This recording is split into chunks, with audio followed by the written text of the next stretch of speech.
The knock at the door was the kind that made your stomach drop, a sharp, authoritative rap that carried the weight of impending trouble. I wasn't expecting anyone, and when I peeked through the peephole, I was met with the sight of a man in an expensive-looking suit, clutching a thick folder. Behind him, standing with her arms crossed and a self-satisfied smirk plastered across her face, was Karen. Not just any Karen, the self-appointed queen of the HOA, the scourge of the neighborhood, the human equivalent of a car alarm that wouldn't turn off. My hand hesitated on the doorknob, but I opened it, already knowing whatever was about to come out of their mouths would be both ridiculous and infuriating. Mr. Walker, the lawyer began, adjusting his tie in that overly dramatic way that suggested he thought he was about to deliver the most important speech of his life.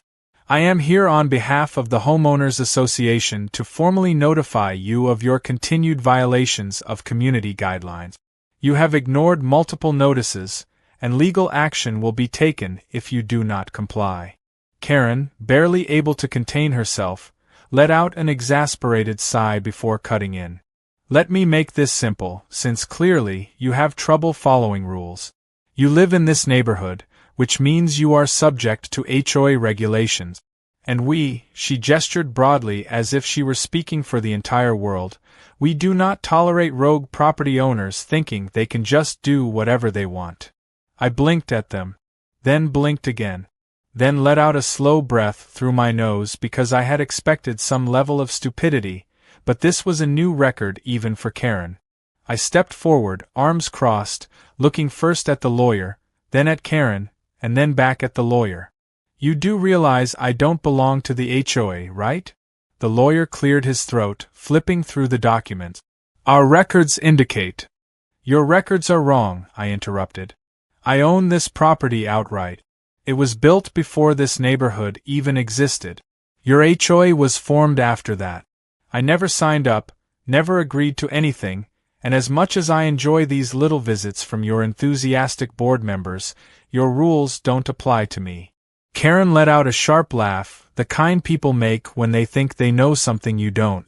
Oh, you're one of those people.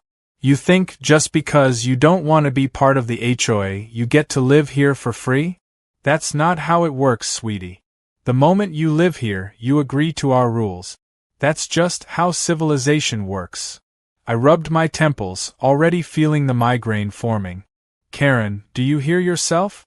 You're saying that by simply existing on this land, I'm somehow bound to an organization I never joined? That's like walking into a random restaurant and demanding people pay for a membership they never signed up for. That's not how anything works. The lawyer, sensing this was going sideways, cleared his throat again. This is not a matter of personal preference. The HOA has authority over this community, and we have legal documentation that states. Legal documentation that means nothing to me, I cut in. Show me one document where I signed anything binding me to your HOA. Karen scoffed, shaking her head. It doesn't matter if you signed anything. The rules are the rules. I stared at her for a moment, then burst into laughter. It wasn't even intentional, I just couldn't help it. The sheer absurdity of the situation, the unwavering confidence of someone who had absolutely no idea how the law worked, was just too much. Karen's face turned red. Why are you laughing? Because this is insane, I said between chuckles. You're seriously standing here with a lawyer, trying to intimidate me into following rules that don't even apply to me. And you actually think this is going to work? The lawyer, now visibly uncomfortable, looked back down at his papers, probably questioning his life choices. Karen, however, was not about to back down. This will work because I have the full support of the HOA. We've already voted to impose fines, and if you don't pay them, we will put a lien on your property. At that, I stopped laughing. A lien on my property? I repeated, narrowing my eyes. You can't put a lien on something you don't own, Karen. That's not just wrong, it's illegal. The lawyer shifted awkwardly. Well, that's a matter of interpretation. No, it's not, I said flatly. You know it's not. And if you actually try to do something like that, I will take legal action against the HOA. And you, personally. Karen's smug expression wavered, but she still had that glint of stubborn delusion in her eyes. You think you're so clever, she sneered. But the HOA always wins. Always. We'll see how tough you are when you're drowning in fines. I sighed, stepping back inside. All right. You do whatever you think you need to do, Karen. Just don't cry when it backfires. And with that, I shut the door in her face. Not 2 seconds later, I heard Karen shriek. Did he just slam the door on me? I walked away, shaking my head. This was just the beginning. If Karen thought she could bulldoze me into submission, she was in for a very, very rude awakening. Karen was not the type to accept defeat gracefully. If anything, shutting the door in her face only fueled whatever twisted sense of authority she believed she had. Less than 24 hours later, I was greeted by a fresh envelope taped aggressively to my front door, marked with an official-looking HOA letterhead. It was a list of violations, each more absurd than the last. My grass was half an inch too long. My driveway was an unauthorized color. My trash bins were visible for more than 20 minutes after collection.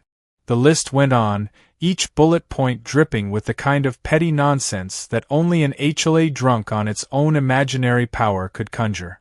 At the bottom, in bold, was the fine total, $4,000 due immediately. I stared at it, genuinely impressed by the sheer audacity of it all. $4,000 for living my life exactly as I had for years before these people showed up and decided they ruled the land. I wasn't about to let this slide, but I knew Karen well enough to realize that confronting her directly would be a waste of breath. She thrived on conflict, fed off the drama, and if I gave her the satisfaction of an argument, she'd spin it into some narrative where she was the victim of a lawless renegade hellbent on destroying the moral fabric of the neighborhood. Instead, I took the letter, scanned it, and emailed it to my lawyer, who I suspected was already tired of dealing with this circus but still found enough amusement in it to keep helping me. His response came quickly. This is a joke, right? Tell them to take their fake fines and shove them. I grinned, but before I could compose a polite yet pointed response, I heard the unmistakable sound of Karen's voice carrying across my front yard. I don't know why he thinks he's special, she was saying to someone, her voice dripping with exaggerated exasperation. This is a community and communities have rules. It's not fair to the rest of us hard-working homeowners if he gets to just do whatever he wants like some kind of outlaw.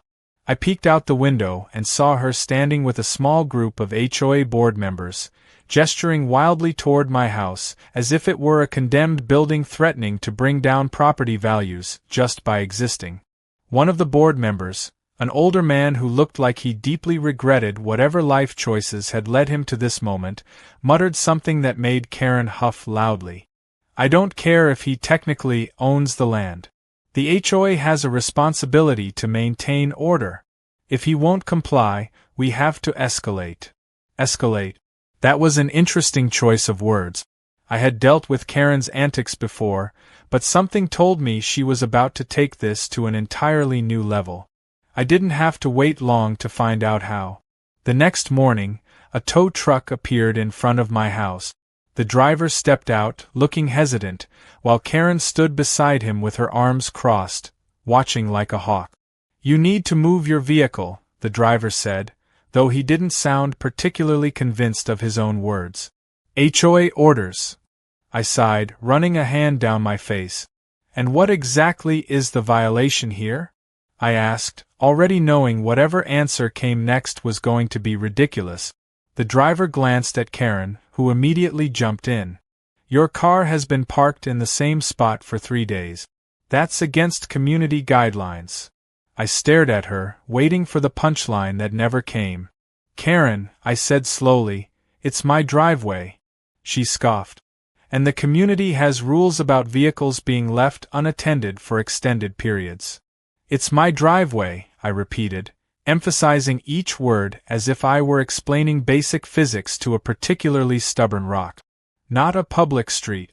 Not a community parking lot. My private property. Karen rolled her eyes. You're being difficult on purpose. Just move the car, and we won't have to escalate things further. I turned to the tow truck driver. You do realize that if you touch my car, you're committing theft, right? Because Karen here doesn't have any legal authority over my property. The driver looked even more uncomfortable now, shifting from foot to foot. I think I need to make a call. He retreated to his truck while Karen fumed beside him, whispering furiously into her phone. A few minutes later, the tow truck drove off without so much as touching my vehicle. Karen, however, was far from done. Later that evening, just as I was settling in for what I hoped would be a peaceful night, my doorbell rang again. This time, it was a police officer. Karen stood behind him with the kind of smug expression that told me she thought she had finally won.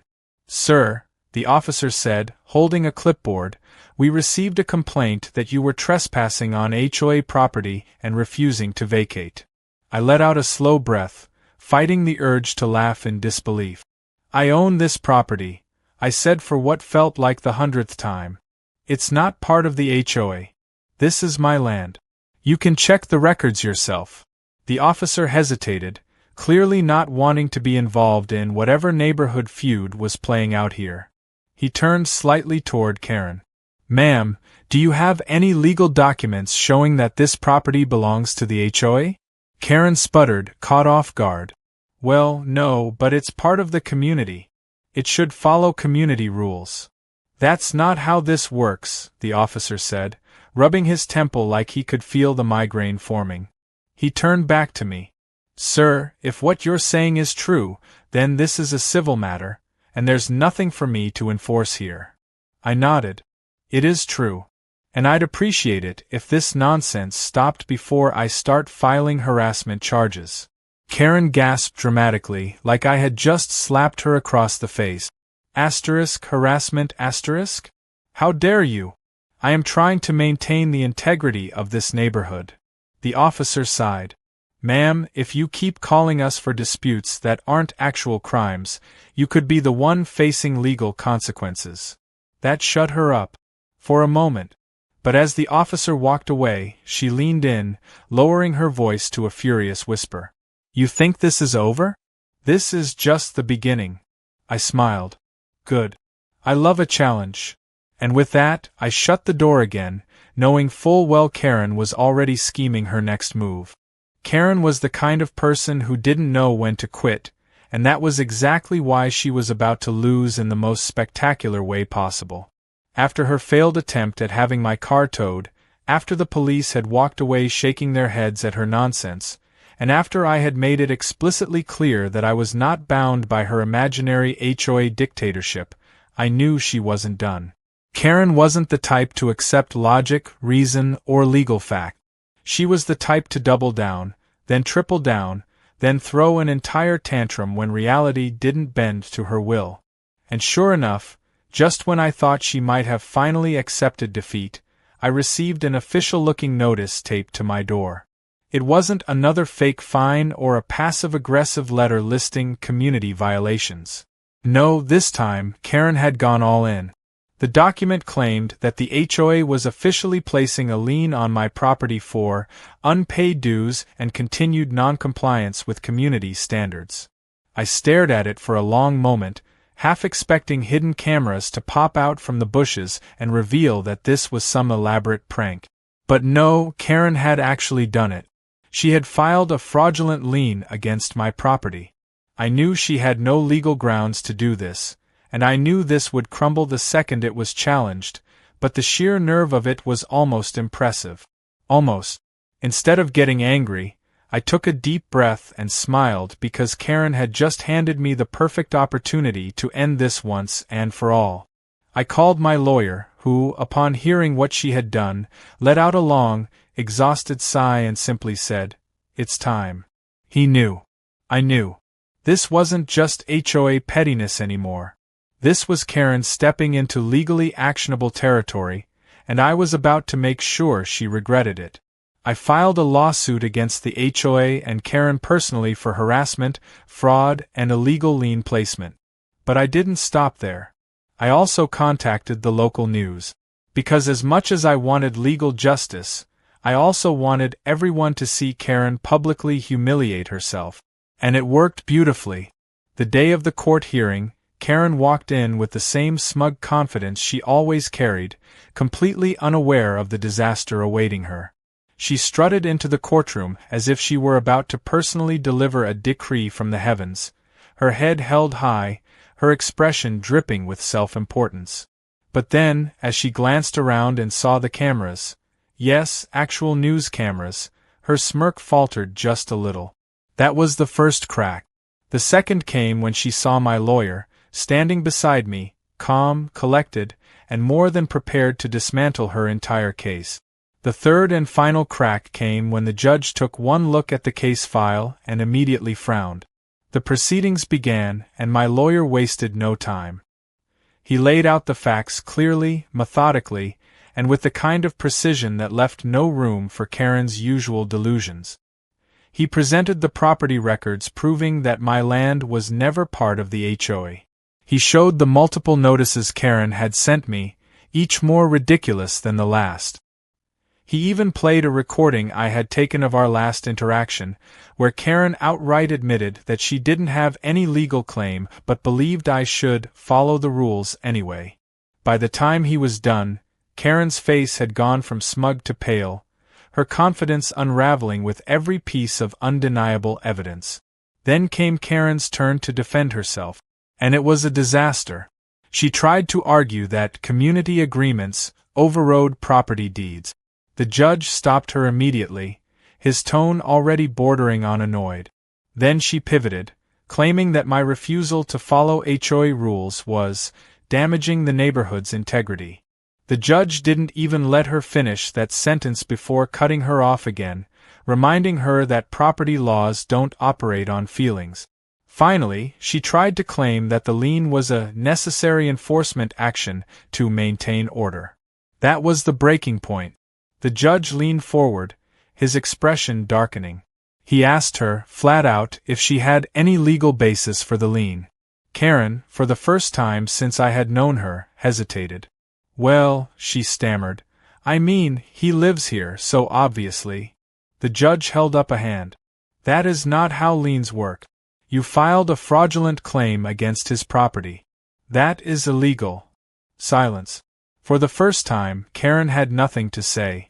She opened her mouth, then closed it, then opened it again, as if she were trying to will some kind of explanation into existence. But there was nothing left for her to spin, no more fabricated authority she could hide behind. The judge turned to my lawyer, who was already prepared. He presented the lawsuit I had filed against both the HOA and Karen personally. He detailed the harassment, the fraudulent fines, the illegal attempts to tow my car, and now, the lien that could have genuinely impacted my property ownership had I not fought back. The judge didn't hesitate. The ruling was swift. The lien was invalidated immediately. The HOA was fined heavily for attempting to enforce non-existent rules on a non-member. Karen, personally, was held liable for harassment and fraud. She was ordered to pay damages, which, considering how much trouble she had put me through, were not insignificant. And just when I thought it couldn't get any better, the judge made one final ruling. Given the nature of this case, he said, his tone measured but firm, and the repeated, baseless legal actions taken against the plaintiff, I am also issuing a restraining order against Ms. Karen. She is not to make further contact, directly or indirectly, with the plaintiff regarding this or any other HOA-related matters. Karen gasped. It was the loudest, most dramatic gasp I had ever heard, the kind of sound someone makes when they realize, for the first time in their life, that actions have consequences. She started to protest, but the judge simply banged his gavel, signaling that the case was over. The aftermath was glorious. The HOA, now facing both fines and public humiliation thanks to the news coverage, quickly distanced themselves from Karen, voting to remove her from the board entirely. Apparently, even her fellow HOA tyrants had a limit, and getting legally wrecked on live television was it. Karen, stripped of her imagined power, sulked in the background as the other board members tried to salvage what little dignity they had left. The neighborhood, which had mostly stayed out of this mess, finally turned against her as well. People who had once tolerated her now whispered about her in grocery store aisles, gave her side eyes at community events, and, my personal favorite, started purposely ignoring her at meetings she wasn't even supposed to attend anymore. And me? I celebrated. Not out of spite, well, maybe a little out of spite, but mostly out of relief. Karen had spent months trying to break me with her fake rules and petty intimidation, but in the end, she had only destroyed herself. My property remained mine, my rights intact, and best of all, I never had to hear her voice screeching about community standards, ever again. A week after the case, I received one last piece of mail from the HOA. But this time, it wasn't a notice, a fine, or a demand. It was a formal letter of apology, signed by the new board members who had taken over after Karen's spectacular downfall. They assured me that I would never be bothered again, and even included a small gift card as a peace offering. I laughed, shook my head, and tossed it onto the counter.